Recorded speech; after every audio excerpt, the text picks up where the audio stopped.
안녕하세요. 황녀의 싸다고 토크 시간입니다. 오늘의 황녀 사연은요. 이기적인 친구에게 한 방 먹이고 복수하게 된 어느 한 여성분의 사연입니다. 사연 읽기 전에 구독과 좋아요, 많은 공유 부탁드릴게요. 몇 년 전 있었던 일입니다. 중학교 때부터 사귄 친구와 대판 싸우고 절교를 하게 되었는데요. 현재 제 나이는 36살입니다. 친하게 지내는 친구가 총 4명인데 그 중에 절교한 그 친구가 제일 먼저 시집을 갔고 나머지 저희 셋은 그 후에 저와 다른 친구 하나만 결혼해 현재 아주마가 되었고 한 친구만 아직 혼자입니다. 그런데 먼저 시집간 친구가 있으니 정말 안 맞는 게 많이 생기더라고요. 일단 과거로 가서 말하자면 그 친구가 결혼을 24살에 했고 매우 어린 나이에 결혼을 했습니다. 다들 그때 당시 회사 취직한 지 얼마 되지 않았고 한 친구는 배움의 길이 끝나지 않아 학원을 다니고 있었고요. 결혼한 그 친구는 회사 다니다 누구 소개로 만난 남자와 1년 연애하고 바로 시집을 갔습니다. 성격도 원래 당차고 남들 눈치 안 보는 활발한 성격이었던 친구라 어딜 가나 인기도 많고 센스도 있는 친구였습니다. 친하게 지내던 저희 넷 중 한 명이 먼저 시집을 가니 뭔가 밸런스도 안 맞기도 했지만 결혼하고도 꾸준히 만나왔습니다. 그 친구 남편이랑 나이 차이가 7살이나 나는데 남편이 돈도 잘 번다고 하더라고요. 그냥 이야기로만 들었고요. 그 나이에 결혼하는데 집 사서 결혼했으면 잘 사는 거라 생각이 들었고요. 너무 일찍 결혼하니 조금은 그 친구 삶이 아깝게 느껴지기도 했지만 빨리 결혼하면 좋은 점도 있겠다 싶었습니다. 그런데 어린 나이에 처음 시집가는 친구에게 부주금을 얼마나 해야 할지 난처하더라고요. 집골이 많아 월급 받는 저로서는 얼마를 해야 할지 모르겠더라고요. 또 저와 마찬가지인 친구 하나와 아직 돈도 못 버는 학원 다니는 친구이니 다들 난처했습니다. 그래도 저는 나름 한다고 생각은 했고 10만 원을 부주하게 되었고 나머지 친구들은 7만 원씩 부주했습니다.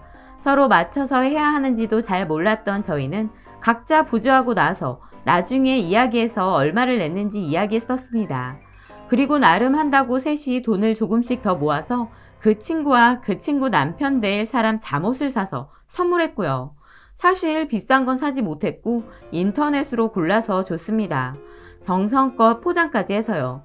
그때 당시 피로연을 하냐 안 하냐 말이 나왔었는데 바로 신혼여행을 가야 하기 때문에 피로연을 생략한다고 하더라고요. 사실 그런 걸 일일이 하는 건지 안 하는 건지 잘 몰랐습니다. 나중 돼서야 보통은 친구들 위해서 피로연 하는 걸로 알게 되었고요. 그렇게 결혼식 당일 친구에게 직접 부주금을 전달하고 선물도 주었습니다. 대기실에서 다 같이 이쁘게 사진도 찍고 분위기도 아주 좋았습니다. 그런데 신혼여행을 다녀와 바로 연락이 왔더라고요. 그래서 전화를 받았더니 다짜고짜 하는 말이 야, 부주금 그게 뭐냐? 정말 남편이랑 차이 나서 내가 신혼여행 가서 얼굴을 못 들겠더라. 우리가 한두 해 본 사이도 아니고 어떻게 딸랑 10만 원을 넣냐? 라고 하더라고요. 저는 너무 기가 막혔습니다. 결혼식에 와줘서 고맙단 말은 하지도 않고 저렇게 돈 조금 넣었다고 말하는 친구를 보니 기분이 나쁘더라고요. 그때 당시에는 조금 당황하기도 했고 내가 뭔가 잘못했나 싶기도 했고요. 그래서 제가 그런 거야? 아니, 난 잘 몰랐지. 그리고 나한테는 10만 원도 크다고 생각했었는데 그게 그런 거야? 내가 잘 몰라서. 신혼여행은 잘 다녀왔어?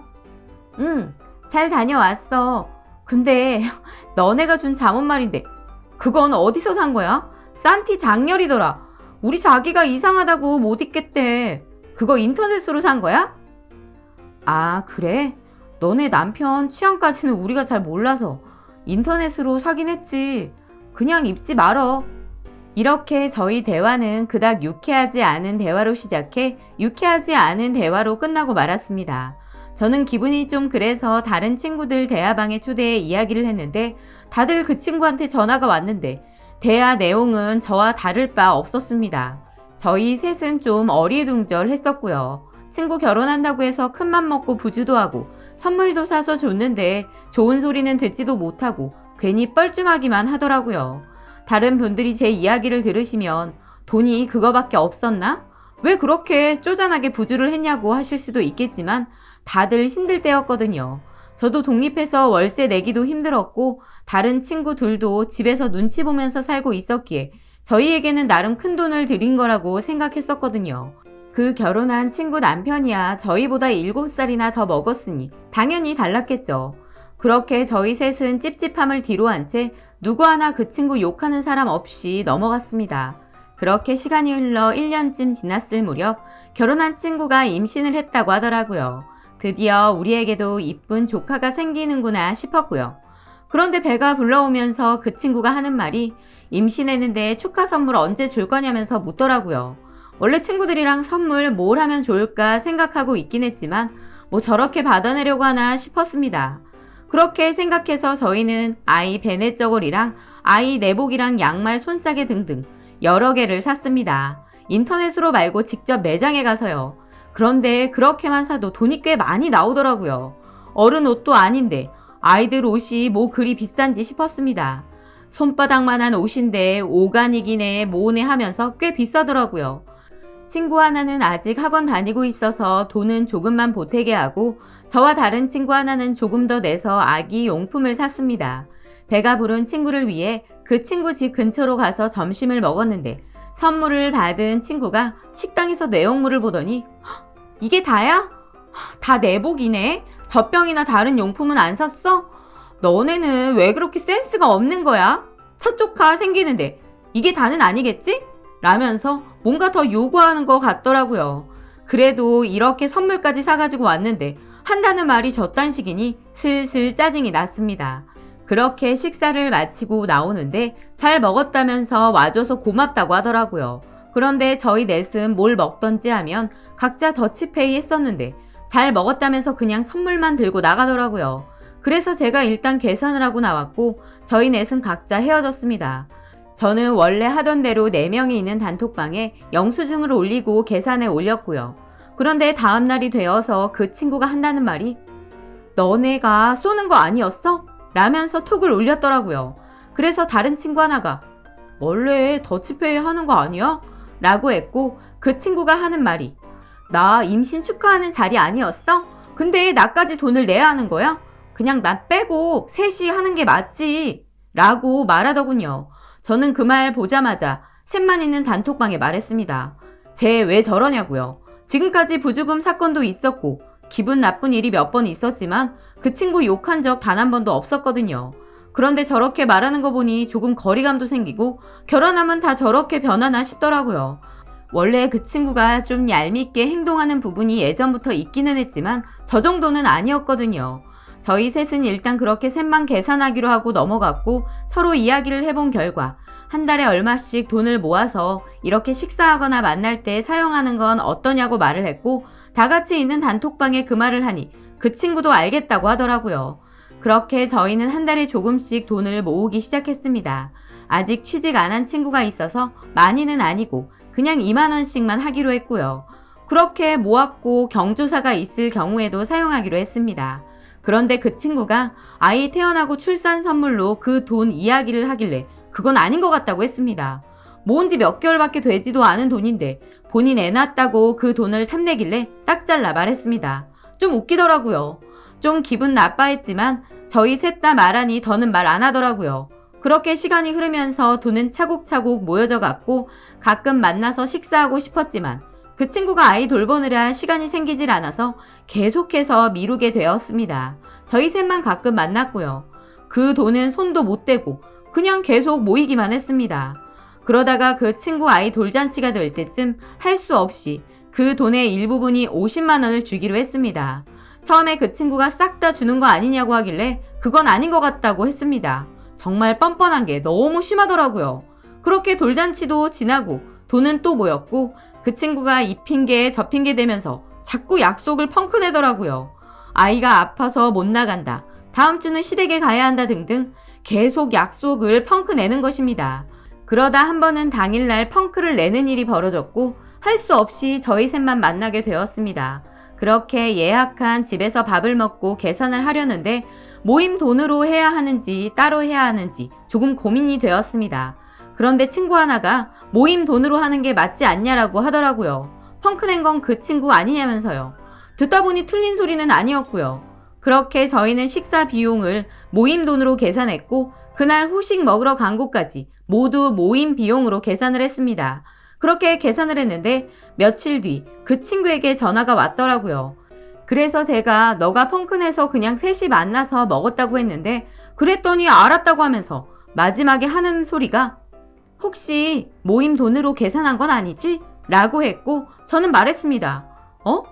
당연히 모임 돈으로 계산했지. 다들 그래서 만난 거였는데. 뭐? 야, 내가 안 나갔는데 왜 니들 맘대로 그 돈을 사용해? 그건 아니지.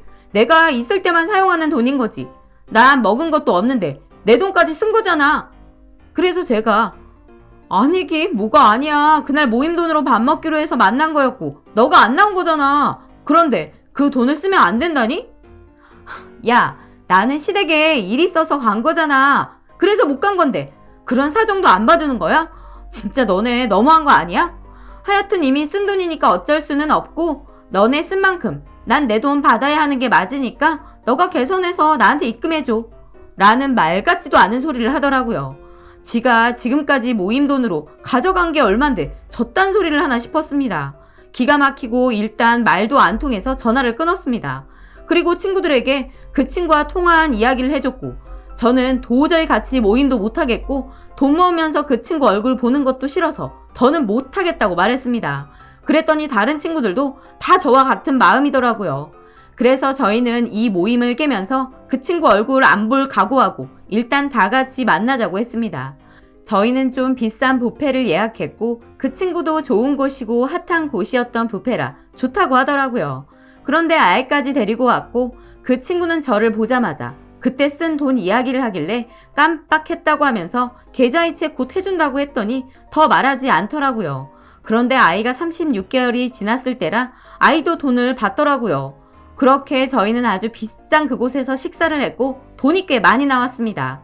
그때부터 저희 셋은 연기를 하기 시작했습니다. 모임 카드를 깜빡하고 두고 왔다고 하면서 다들 계산할 돈도 없고 카드도 없다고요. 결국 계산할 사람이 그 친구밖에 없게 만들었습니다. 그래서 제가 어차피 접대 너 빼고 먹은 돈도 줘야 하니까 일단 너가 계산해. 싹 다 한 번에 입금해 줄게. 라고 했더니 알았다고 하더라고요. 그날이 마지막 식사인지도 모른 채 그 친구는 본인 카드 꺼내서 계산을 했습니다. 그리고 처음부터 말하려다가 안 한 게 있었는데 그 친구 남편이 진짜 돈 잘 벌어서 잘 사는 거 아는데 차도 좋은 거 타고 다니고요. 그때 당시 저희 세 사람은 모두 차가 없었고요. 그런데 항상 보면 지가 한번 쏘지도 않고 신혼여행 다녀와 그 흔한 열쇠고리 선물 하나 안 사다 줬던 인간입니다. 지금 생각해도 재수없는 인간이에요. 그렇게 몇십만 원을 계산한 친구를 뒤로 한 채 각자 집으로 갔고 저희는 일단 통장에 남아있는 돈을 똑같이 4등분으로 나누었고 그 중에서 그 절교한 친구 줄 돈에서 50만 원을 빼고 나머지 돈을 입금해 줬습니다. 제 기억으로 20만 원 조금 안 되는 걸로 기억이 납니다. 역시 바로 전화가 오더라고요. 그래서 받았더니 너 입금 잘못한 거 맞지? 라고 하길래 제가 그랬습니다. 아니야, 맞아. 그거 네 돈이야.